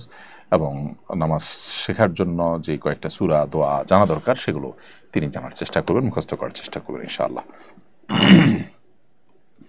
কঠিন সময় নবীজি সাল্লাল্লাহু আলাইহি ওয়াসাল্লামের ধৈর্য ক্ষমার উদাহরণগুলো কিভাবে জীবনে প্রয়োগ করা যেতে পারে? চরম কঠিন সময়ে আমাদের প্রিয় নবী সাল্লাল্লাহু আলাইহি সাল্লাম যে ধৈর্য ধারণ করেছেন, অন্যদেরকে ক্ষমা করতে পেরেছেন, এগুলো আমাদের নিজেদের জীবনে প্রয়োগ করবার জন্য বারবার নবী সাল্লাল্লাহু আলাইহি সাল্লামের সিরাতকে, তার জীবনীকে আমাদের পাঠ করা উচিত। পুনর্পাঠ যত বেশি করব, পর্যালোচনা যত বেশি করব, এবং নবীজির সে আদর্শে যারা নিজেদেরকে পরিচালনা করেছেন, সেই সমস্ত মনীষীদের, সেই সমস্ত নেককার মানুষদের, মুমিনদের জীবনে যত বেশি আমরা চর্চা করব, স্টাডি করব, তাদের সোহবত, সান্নিধ্য, সাহচর্য যত বেশি আমরা নিতে পারবো, ধারণ করতে পারবো, তত বেশি ইনশাআল্লাহ আশা করা যায় যে আমরা আমাদের নিজেদেরকে তার মতো বা তার অনুসরণে এরকম ক্ষমা এবং ধৈর্যের চর্চাও নিজেদের মধ্যে আমরা আনতে পারবো। বিশ্ব ইজতেমার মাঠে ক্যামেরা, ড্রোন ভূপাতিত হয়, এতে মানুষ আহত হয়, জনসমাবেশে ড্রোন ব্যবহার করা জায়েজ হবে কিনা? যে ড্রোনের ব্যবহার মানুষের হতাহত হওয়ার আশঙ্কা জোরালো থাকে সেটা ব্যবহার করা অবশ্যই যাবে না, আর যেটাতে এরকম কোনো আশঙ্কা না থাকে সেটা তো ব্যবহার করা যেতে পারে। এই জন্য জনসমক্ষে, জনসমাবেশে, বিশেষ করে যেখানে অনেক বেশি মানুষের জনসমাগম, সেখানে যদি এই ধরনের র্যান্ডমলি ড্রোন উড়ানো হয় এবং সেটি পড়ে মানুষের আহত হওয়ার কারণ হয়, তাহলে তো অবশ্যই এটা বর্জন করা উচিত। এটা নির্ভর করে যে কোন পরিস্থিতিতে, কোন পরিবেশে আপনি কীভাবে সেটাকে চালাচ্ছেন সে তার উপরে। অস্বাস্থ্যকর যেসব খাবার শরীরের ব্যাপক ক্ষতি করে, যেমন কোল্ড ড্রিঙ্কস, ফাস্টফুড, চিনি জাতীয় খাবার, এগুলো খাওয়া ইসলামী দৃষ্টিতে কেমন? দেখুন, কিছু খাবার আছে যেগুলোর প্রত্যক্ষ এবং সরাসরি ক্ষতির মুখোমুখি হই আমরা, সেসব খাবার খাওয়া মাকরুহ বলেছেন উলামায়ে কেরাম। আর যেগুলো আল্লাহ তাআলা হারাম করেছেন, পরিষ্কার নিষেধ রয়েছে কোরআনে, সেগুলো তো ভিন্ন কথা। কোরআন সুন্নাহ পরিষ্কার নিষিদ্ধ থাকলে সেগুলো তো খাওয়া নিষেধই, কিন্তু যেগুলোর পরে সরাসরি নিষেধাজ্ঞা নাই, কিন্তু সেগুলো খেলে আমাদের ক্ষতি সাধন হবে। ধরা যাক আপনি একটা খাবার একটু দুর্গন্ধযুক্ত হয়ে গেছে, কিছুটা নষ্ট হয়েছে, এটা খেলে আপনার এখন পেট খারাপ হতে পারে, তাহলে আপনার জন্য এটা খাওয়া মাকরুহ। একান্ত নিরুপায় না হলে আপনি সে খাবার খাবেন না। তো এভাবে যে সমস্ত খাবার আপনাদেরকে ক্ষতি করবে সে সমস্ত খাবার খাওয়া আমাদের জন্য নিষিদ্ধ। তবে যেগুলোর ক্ষতিটা একেবারে তাৎক্ষণিক বা প্রত্যক্ষভাবে নয়, বরং পরোক্ষভাবে মানে ধীরে ধীরে ক্ষতি সাধন করে, সে সমস্ত খাবারের মধ্যে ভালো মন্দ যদি দুই দিকই থাকে, তাহলে সেক্ষেত্রে সে সমস্ত খাবার খাওয়া জায়েজ হলো, সেগুলো অ্যাভয়েড করা উত্তম। কারণ আমাদেরকে শারীরিক সুস্থ থাকার জন্য যথেষ্ট সচেতন থাকতে ইসলাম নির্দেশ করেছে। নবী সাল্লাল্লাহু আলাইহি ওয়াসাল্লাম বলেছেন, আল মুমিনুল কবিয়্যু আহাব্বু ইলাল্লাহি মিনাল মুমিনিদ দাঈফ, যে ইমানদার শক্তিশালী, সেই ইমানদার দুর্বল ইমানদারের চেয়ে আল্লাহর কাছে বেশি প্রিয়। তার মানে যদি কেউ তার অলসতা, অবহেলা, তার লাইফস্টাইলের ত্রুটির কারণে দুর্বল হয়, তার কাছ থেকেও তার চাইতে আল্লাহর কাছে বেশি প্রিয় হলো যারা এইভাবে কোনো দুর্বলতার সুযোগ দেননি, অর্থাৎ নিজেদেরকে শক্তি এবং সমর্থবান রেখেছেন, শক্তমান সমর্থবান রেখেছেন। হ্যাঁ, কেউ এমনিতেই চেষ্টা করার পরও তিনি দুর্বল, অসুস্থ, তো এখানে তার ইচ্ছার বাইরে যদি হয় তাহলে তিনি এর মধ্যে পড়বেন না। এমডি শিপন সরকার লিখেছেন, আমি অপবিত্র অবস্থায় একদিন নামাজ পড়েছি, আল্লাহর কাছে তওবা করছি, এখন আমার করণীয় কি? ভাই শিপন সরকার, আল্লাহ তাআলা আপনাকে মাফ করুন। অপবিত্র অবস্থায় নামাজ পড়ার কারণে আপনি গুনাহগার হয়েছেন এবং আল্লাহর কাছে তওবা করলে আশা করে যে আল্লাহ তাআলা আপনার সেই ভুল মাফ করবেন, সেই নামাজ আপনাকে আবার পড়তে হবে। ওমর ফারুক লিখেছেন, আমি ইচ্ছা করে নামাজ ছেড়ে দিচ্ছি, দয়া করে এমন ছোট একটা আমল বলুন যাতে আমি নামাজের পর দৃঢ় থাকি। ভাই ওমর ফারুক, আপনার যে কাজটি করতে হবে তা হলো নামাজি এবং দিনদার মানুষ, বন্ধুবান্ধব যারা আছে তাদের মধ্যে আপনাকে থাকার চেষ্টা করতে হবে। যে পরিবেশে সবাই নামাজ পড়ে না বা অনেকেই নামাজ পড়ে না, ফাসিক টাইপের মানুষ, সেই পরিবেশ থেকে আপনাকে সরে আসতে হবে। আর শয়তানের যে ফাঁদগুলো আছে সেগুলো থেকে আপনাকে সরতে হবে। শয়তান সম্পর্কে আল্লাহ পুরো কোরআনে আমাদেরকে সতর্ক করেছেন। আমাদের মনোজগতে প্রভাব সৃষ্টি করবার সক্ষমতা তার রয়েছে। তো শয়তান এর যে ক্রিয়াকর্ম বা ফাঁদগুলো আছে সেগুলোতে আমরা যদি পা বাড়াই, জেনা, ব্যভিচার, হারাম সম্পর্ক, এগুলোতে যদি মানুষ চলে যায় তাহলে সেক্ষেত্রে মানুষের মধ্যে এ ধরনের মানসিকতা চলে আসতে পারে। আবার অনেক সময় হারাম উপার্জন, বদনজর, চোখের গুনাহ, এগুলো মানুষের মধ্যে এ ধরনের অনীহা ইবাদতবোধ তৈরি করে। বিধায় ঠিক কোন সমস্যা আপনার মধ্যে আছে সেটাকে নিরূপণ করে আপনি সেটা দূর করার চেষ্টা করবেন। শাফাত হোসেন আপনি লিখেছেন, যদি কেউ না জেনে ইদ্যত পালন না করে তাহলে পরবর্তীতে কীভাবে সংশোধন করবে? কেউ যদি ইদ্যত পালন না করেন না জেনে এবং সময় পার হয়ে যায় তাহলে তিনি আল্লাহর কাছে ইস্তেগফার করবেন, তওবা করবেন। 4 মাস 10 দিন স্বামীর মৃত্যুর পর ইদ্যত পালন করা উচিত, এটা আবশ্যক মা বোনদের জন্য। এরপর প্রশ্ন হলো, কোন অবস্থায় মিথ্যা বলা ইসলামে গ্রহণযোগ্য হতে পারে? যদি দুজন ব্যক্তির মধ্যে বিবাদ এবং মীমাংসাকে মাথায় রেখে আপনার মিথ্যা বলতে হয়, তাহলে সেক্ষেত্রে সেটার জন্য আপনি মিথ্যা বললে সেটা জায়েজ। এবং এছাড়া স্বামী স্ত্রীর মধ্যে পরস্পর প্রশংসাসূচক যে অসত্য কথা বাড়িয়ে বলা, সেটাও কিন্তু জায়েজ রয়েছে। আর একান্ত নিরুপায় হয়ে যদি আপনি কথা ঘুরিয়ে বলেন, মিথ্যা বলেন, সেটাও আপনার জন্য নিরুপায় হিসাবে জীবন বাঁচাবার জন্য প্রয়োজন হলে কখনো সেটা আপনার জন্য জায়েজ রয়েছে। কিন্তু সেক্ষেত্রেও আপনি যে সত্য বলেন সরাসরি, সেটা হবে অধিকতর উত্তম এবং সওয়াবের কাজ। সম্প্রতি 11 বছরের এক মেয়ে বয়ফ্রেন্ডের সঙ্গে পলায়ন করেছে। এ ধরনের ঘটনার পুনরাবৃত্তি রোধে অভিভাবক হিসেবে আমাদের করণীয় কি? প্রিয় দর্শক, আমি বিনয়ের সাথে আপনার সাথে একটু ভিন্ন পোষণ করছি। এই যে আপনি যে শব্দটি ব্যবহার করেছেন, মেয়েকে বলেছেন সে তার বয়ফ্রেন্ডের সাথে পালিয়ে গেছে, এই শব্দটির ব্যবহার এবং এই জাতীয় শব্দ যেগুলো আছে, যেমন অমুকের গার্লফ্রেন্ডের সাথে সে চলে গেছে, এগুলোর ব্যবহারটা আসলে এ ধরনের কাজগুলোকে এক ধরনের সহজীকরণ করা হয়, অর্থাৎ এগুলোকে স্বাভাবিকরণ করা হয়। অথচ ব্যাপারটা এরকম যে একটা মেয়ে একটা ছেলের সাথে জেনার সম্পর্কে জড়িয়েছে, অর্থাৎ এটা একটা অপরাধ এবং পাপ সে করেছে। সেইভাবে না বলে আমরা এমনভাবে বলি যে এটাকে আসলে একরকম স্বাভাবিক করা হয়। আমাদের নিজের অজান্তে হয়তো এগুলো হয়, তো এগুলো আমাদের বর্জন করা উচিত। আর এ ধরনের ঘটনা বন্ধ করতে হলে অভিভাবকদের মধ্যে দ্বীনি চেতনা নিজেদের মধ্যে থাকতে হবে, সন্তানদের মধ্যে দ্বীনি চেতনা জাগাবার মানসিকতা থাকতে হবে। তাদেরকে যে প্রতিষ্ঠানে দিবেন, যে শিক্ষা ব্যবস্থায় তাদেরকে শিক্ষিত করবেন, সেটা তাদেরকে আসলে সমস্ত মোরাল দিকগুলোর ব্যাপারে যত্নশীল হয় কিনা। যদি না হয়, তাহলে গাছ যা লাগাবেন ফল তাই পাবেন, সেটাই সাধারণ। টুপিতে যদি কাবা শরীফের ডিজাইন থাকে, তাহলে ওই টুপি দিয়ে নামাজ পড়লে কোনো সমস্যা হবে কিনা? না, কোনো সমস্যা হবে না, নামাজ হয়ে যাবে। এমডি শরীফ উদ্দিন আপনি লিখেছেন, ইউরোপে ফুড ডেলিভারির জব হালাল কিনা? ইউরোপে ফুড ডেলিভারির জব যদি আপনি করেন, সেটা হালাল হতে পারে যদি হালাল ফুড হয়, কিন্তু আমি জানি সেখানে হালাল ফুডের চাইতে হারামের পরিমাণ বেশি থাকে। প্রত্যেকটা ফুড আইটেমের সাথে বা প্রত্যেকটা ফুড ডেলিভারিতেই আপনার মাদকের ডেলিভারির ব্যাপারটা চলে আসে। শুকর সহ অন্যান্য হারাম তো থাকেই। তো যেটা হারাম সেটা খাদ্য গ্রহণ করা বা পান করা যেরকম হারাম, সেটার জন্য আপনি ডেলিভারি ম্যান হিসাবে সহযোগিতা যে করলেন, সেটাও কিন্তু হারাম হিসাবেই গণ্য হবে। এরপরে প্রশ্ন হলো, মার্কেট থেকে কিনে আনা নতুন জামা কাপড় না ধুয়ে নামাজ পড়া যাবে কিনা? উত্তর হলো, মার্কেট থেকে কিনে আনলে সেই নতুন কাপড় চোপড় ধোয়া জরুরি না, সেটা আপনি না ধুয়ে নামাজ পড়তে পারেন।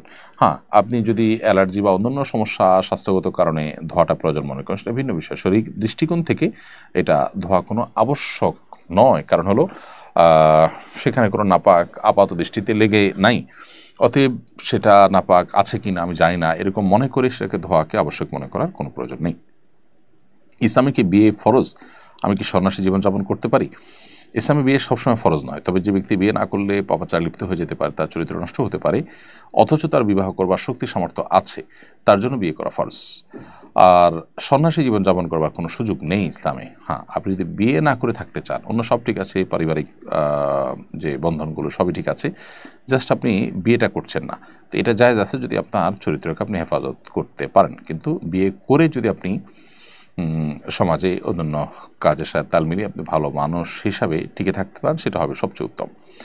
কারণ নবী সাল্লাল্লাহু আলাইহি ওয়াসাল্লাম সব বেশিরভাগ নবী রাসূলগুলো বিবাহ শাদী করেই তারা নবী রাসূলের দায়িত্ব পালন করেছেন।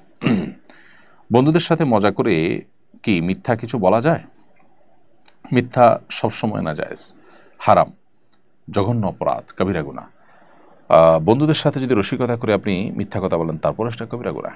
নবী সাল্লাল্লাহু আলাইহি ওয়াসাল্লাম বলেছেন, আল্লাহ রাব্বুল আলামিন ওই ব্যক্তির জন্য জান্নাতের অভ্যন্তরে একটি প্রাসাদ নির্মাণ করবেন, যে ব্যক্তি মিথ্যা কথা বলে না, যদিও সেটা ঠাট্টার ছলে হোক, মজা করে হোক। বিধায় মজা করেও মিথ্যা কথা বর্জন করা, এটা ঈমানদারের জন্য খুবই গুরুত্বপূর্ণ একটি আমল, এবং এই আমলটা আমাদের করতে হবে যদি আমরা জান্নাতি হতে চাই, আল্লাহর নিয়ামত যদি পেতে চাই। বিভিন্ন কম্পিটিশন আয়োজনের ক্ষেত্রে দেখা যায় কম্পিটিটরদের কাছ থেকে এন্ট্রি ফি নেওয়া হয়।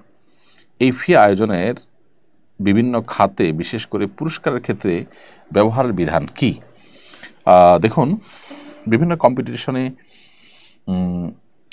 কম্পিটিটরদের কাছ থেকে যে এন্ট্রি ফি নেওয়া হয়, এই এন্ট্রি ফিটা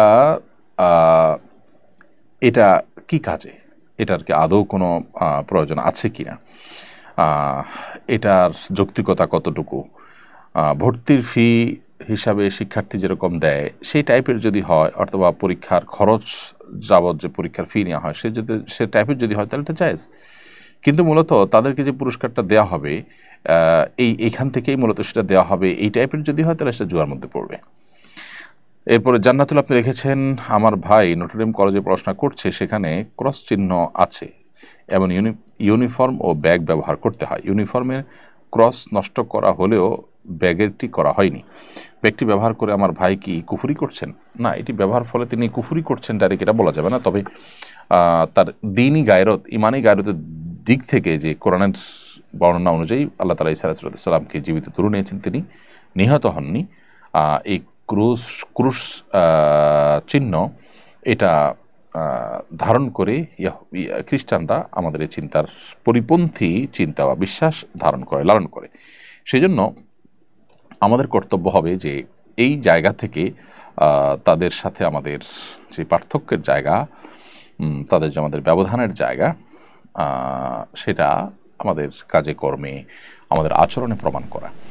আপনি যদি তাদের সাথে একাত্মতা প্রকাশ পায় এরকম কাজ করেন, সেটা অবশ্যই গর্হিত। এই জন্য এটা নষ্ট করে ফেলা উচিত বা এটা তুলে ফেলা উচিত। আর না তুললে কুফরি করছেন না, কিন্তু আপনি অবশ্যই গুনাহে লিপ্ত বা খারাপ কাজ করছেন, কারণ আপনি এক ধরনের ভুল বিশ্বাস এর যে সিম্বল সেটাকে আপনি ধারণ করছেন। রাফিন আপনি লিখেছেন, হিন্দুর উপর জুলুম করলে বা তার হক নষ্ট করে ফেললে কি করব, কিভাবে এর থেকে মুক্তি পাওয়া যাবে, কি করলে আল্লাহ পরকালে আমাকে জালেমের কাতার দাঁড় করাবেন না? যদি আর্থিক কোনো হক নষ্ট করে থাকেন তাহলে তাকে বা তার পরিবারকে, তার ওয়ারিসদেরকে সেটা ফেরত দিবেন। আর যদি সেটা না হয়ে অন্য কোনোভাবে তাকে কষ্ট দেন, জুলুম করে থাকেন, তাহলে এটা কঠিন। জীবদ্দশা থাকলে তার কাছ থেকে মাফ আদায় করে নিতে পারেন। যদি সেটা না করতে পারেন তাহলে তবায় নাসুহা, খাঁটি তওবা এবং নেকামল বাড়িয়ে করা এবং দান সাদকা ইত্যাদির মধ্য দিয়ে এ ধরনের অপরাধের দায় থেকে মুক্ত থাকার জন্য আল্লাহ তাআলার কাছে আপনি দোয়া করবেন। এছাড়া আপাত দৃষ্টিকোণ থেকে নিশ্চিত তার কাছ থেকে দায় মুক্তির কোনো উপায় কিন্তু খোলা থাকে না, খুবই ডেঞ্জারাস বিষয়। মোহাইমিনুল আপনি এআইডি থেকে লিখেছেন, একসময় হিন্দু মেয়ের সাথে অবৈধ সম্পর্কে ছিলাম, তারপর বুঝতে পেরেছি আমি গুনাহের মধ্যে আছি, তাই মেয়েটির সাথে আর যোগাযোগ রাখিনি। হয়তো সে কষ্ট পেয়েছে, এখন কি আমাকে সেই মেয়ের কাছে ক্ষমা চেয়ে নিতে হবে? আল্লাহ তাআলার কাছে তওবা করবেন এবং সম্ভব হলে আপনি যে আসলে সেরাই কারণে ফিরে এসেছেন এবং নিজের ভুল বুঝতে পেরেছেন, তাকে সে মেসেজ বার্তা দিবেন। তার কোনো হক নষ্ট করে থাকলে তার সাথে প্রতিশ্রুতি দিয়েছেন, অথবা তার সাথে তাকে আপনি তার কোনো অধিকার নষ্ট করেছেন কোনোভাবে, আমি জানি না, সেরকম যদি হয় তাহলে সেক্ষেত্রে আপনি অবশ্যই তার কাছ থেকে মাপ চাইবেন, কিন্তু সেই সাথে মূল মাপটা আল্লাহর কাছে এখানে চাইতে হবে আপনাকে। মাহমুদ হাসান মারুফ আপনি লিখেছেন, ব্যবসার ক্ষেত্রে মজুদকৃত পণ্য হতে কিছু অংশ অথবা সম্পূর্ণ অংশ বিক্রি না করে কিছুদিন পরে মূল্যবৃদ্ধি পেলে অধিক লাভে বিক্রি করার জন্য রেখে দেওয়া জায়েজ আছে কিনা? যদি এতে বাজারে কোনো ক্রাইসিস সৃষ্টি না হয়, ক্রাইসিস সৃষ্টি করার উদ্দেশ্য না হয়, তাহলে এটা জায়েজ আছে। তাহমিনা এআইডি থেকে আপনি লিখেছেন, আমার জোড়া ব্রু জন্য বাজে লাগে, এজন্য আমি যদি জোড়া ব্রু জায়গাটুকুতে ব্রু উঠাই তাহলে কি কিছু হবে? পুরো শরীরের লোম উঠানো যাবে? ব্যাপারটা এরকম যে আপনি এটা শারীরিক একটা ত্রুটি মনে করছেন, তাহলে পার্ট অফ ট্রিটমেন্ট হিসাবে যদি এটা করেন সেটা আপনি করতে পারেন। এরপরে রায়হানুর রাসেল আরাফাত লিখেছেন, ইতালিতে কাপড়ের ব্যবসা শুরু করতে চাই, কিছু কাপড় পরলে নারীদের পর্দা ঠিকভাবে হয় না, এগুলো বিক্রি করলে কি আমার উপার্জন হালাল হবে? আপনার পরামর্শ চাই। অমুসলিমরা যাদের জন্য ইসলাম শরিয়া প্রযোজ্য নয়, তারা যদি এই ধরনের পোশাক কিনে তো সেক্ষেত্রে জায়েজ, কিন্তু আসলে এই ধরনের পোশাক আশাক পরে সমাজে বিপদ দিকে যে সয়লাভ করা হবে সেটার কারণে ইমানদাররা ফিতনায় পতিত হবে, মানুষের গুনাহের দ্বার উন্মুক্ত হবে। এইসব দিক বিবেচনা এটা আপনার অ্যাভয়েড করা উচিত। আর যদি এমন হয় যে বাসায় পড়তে পারে, বাসা বাইরে পড়তে পারে, এটা যে আসলে বাইরেই পড়বে এমন কোনো নিশ্চয়তা নাই, তাহলে সেক্ষেত্রে এটা বিক্রি করতে পারেন। এখন আপনি যেখানে কথা বলছেন এই সমস্ত দেশে সাধারণত এ ধরনের স্বল্প বসনা নারীরা তারা এ ধরনের পোশাক পরে বাইরে র্যান্ডমলি চলাফেরা করে, যেটা তাদের নিজের পর্দার বিধান শুধু উল্লঙ্ঘনই হয় তা না, তারা অমুসলিম, তার জন্য হয়তো পর্দার বিধান প্রযোজ্য নয়, কিন্তু অন্য যে মানুষগুলো আছে, মুসলমানরা যারা আছে, পুরুষরা যারা আছে, তাদের ফিতনায় পতিত হওয়ার কারণ হয়। সেই জায়গা থেকে এটা আপনার অ্যাভয়েড করে অন্য কোনো ব্যবসার চিন্তা আপনার করা উচিত। আইনুল হক আপনি লিখেছেন, আমার বাবা বাসায় অজু করে জুমার নামাজ পড়তে যাবার সময় মসজিদের কাছাকাছি যাবার পর একটি মোটরসাইকেল এসে ওনাকে লাগিয়ে দেয়। হাসপাতালে নেওয়ার পর তিনি মারা যান। বাবা শহীদের মর্যাদা পাবেন কিনা? আমার বাবার জন্য দোয়া করবেন। ভাই আইনুল হক, আপনার বাবার জন্য অবশ্যই মনে প্রাণে দোয়া করি, আল্লাহ তাআলা আপনার বাবাকে পরিপূর্ণ শাহাদাতের মর্যাদা দান করুন। আর হ্যাঁ, তিনি অবশ্যই শাহাদাতের মর্যাদা পাবেন, কারণ নবী সাল্লাল্লাহু আলাইহি ওয়াসাল্লাম 5 শ্রেণী মানুষকে যে শাহাদাতের মর্যাদা পাবেন বলেছেন, তাদের মধ্যে থেকে এক শ্রেণী মানুষ হলেন যিনি কোনো কিছুর নিচে দেয়াল চাপা দিয়ে ইত্যাদিতে মারা গেছেন। তো এখানে বাইক চাপা বা বাইকের নিচে পড়ে বা আঘাত খেয়ে তিনি মারা গেছেন, এই আকস্মিক মৃত্যু আশা করা যায় তাকে শাহাদাতের মর্যাদা এনে দিবে। নাইমুল ইসলাম লিখেছেন, আমি কুয়েতের একটি প্রত্যন্ত অঞ্চলে থাকি যেখানে আশপাশে 30 কিলোমিটারের মধ্যে কোনো মসজিদ নাই। আমি কি শুক্রবার জুমার নিয়ত করব নাকি 4 রাকাত জোহরের নামাজ পড়ব? আমি ঠিক জানি না আপনি কোন জায়গায় আছেন। মরুভূমি, আশপাশে কোথাও কোনো সমাবেশ নাই, এরকম যদি হয় এবং সেখানে কোনো অফিসিয়াল কোনো ফরম্যাট নাই, কিচ্ছু নাই, তাহলে আপনি জোহর পড়বেন সেখানে। আর যদি সেখানে মসজিদ থাকে, আমি জানি যে মুসলিম কান্ট্রি হিসাবে প্রত্যেকটা মুসলিম কান্ট্রিতেই মসজিদের ব্যবস্থা আছে, একটু কাছে হোক একটু দূরে হোক, তাহলে আপনাকে জুমা পড়তে হবে গিয়ে। সুমাইয়া আক্তার ইভা লিখেছেন, আমার বিয়ের মহারণা হিসাবে গহনা দেওয়া হয়েছিল, কিন্তু বিয়ের পর আমার শাশুড়ি সেই গহনা নিয়ে গেছেন। তিনি তার কাছে রাখতে চান, কিন্তু আমি চাইলেও দেন না। এখন আমার কি করা উচিত? এগুলো আপনার হক। আপনার শাশুড়ি যে আটকিয়ে রেখেছেন, এটা তিনি অপরাধ করছেন এবং গুনাহগার হচ্ছেন। আপনি এটা তার কাছ থেকে উদ্ধার করলে সেটি আপনার অধিকার, জায়েজ রয়েছে আপনার জন্য। এরপরে বিদ্রোহী তরুণ আইডি থেকে আপনি লিখেছেন, বাসায় পালা বেড়ের বাচ্চা যেন বাচ্চা না হয় সেজন্য অপারেশন করে নিয়েছি। এটা নিয়ে ইসলাম কি বলে? বাসায় পালা বিড়ালের বাচ্চা না হয় যেন সেজন্য যদি আপনি অপারেশন করেন এবং বন্ধ করেন, এটা জায়েজ আছে। মানুষের ক্ষেত্রে যেটা না জায়েজ, পশু পাখির ক্ষেত্রে সেটা সেভাবে প্রযোজ্য নয়। রাবিয়া আখি আপনি লিখেছেন, আমার মাসিকের 7-8 দিন আগে থেকে অল্প পরিমাণে কিছু রক্ত যায়, সে অবস্থায় কি আমি নামাজ রোজা আদায় করতে পারবো? মাসিকের যে নির্দিষ্ট সময় আছে তার আগে পরে যদি এরকম দেখা যায়, যেটা আপনার মাসিকের যে ফিক্সড ডেট আছে তার আগে পরে হয়, তাহলে সেটা অসুস্থ হিসাবে বিবেচ্য হবে। ওই হিসাবে আপনি নামাজ পড়বেন ঠিক মতো, ওইটাকে মাসিক হিসাবে ধরবেন না, ওইটা অসুস্থ হিসাবে বিবেচিত হবে। মোহনা খাতুন লিখেছেন, সন্তানের নামে কোনো ধরনের কসম করা যাবে কি না বা প্রমিস করা যাবে কিনা? না, কসম করলে সেটা আল্লাহর নামেই শুধু হতে হবে। নবী সাল্লাল্লাহু আলাইহি ওয়াসাল্লাম বলেছেন, মান আরাদা আন ইয়াহলিফা ফালইয়াহলিফ বিল্লাহি আও লিয়াসমুত। কেউ শপথ করলে সে শুধু আল্লাহর নামে শপথ করবে, আর না হলে চুপ থাকবে। এই জন্য সন্তানের নামে, সন্তানের মাথা ছুঁয়ে ইত্যাদি শপথ করা যাবে না। এনটি উদ্দিন লিখেছেন, আমার পিতা জীবিত অবস্থায় আমার মায়ের নামে জমি কিনে বাড়ি করে দিয়েছেন। বর্তমানে মাতা উক্ত সম্পদটি সন্তানদের মাঝে বন্টন করে দিতে চান। সেটা তালাকে কীভাবে বন্টন করতে হবে? যদি সন্তানদের মুখে জীবদ্দশা দিতে চান, সেটা উপহার হিসাবে বিবেচিত হবে। উপহার হলে সমান হারে দিয়ে দেবেন।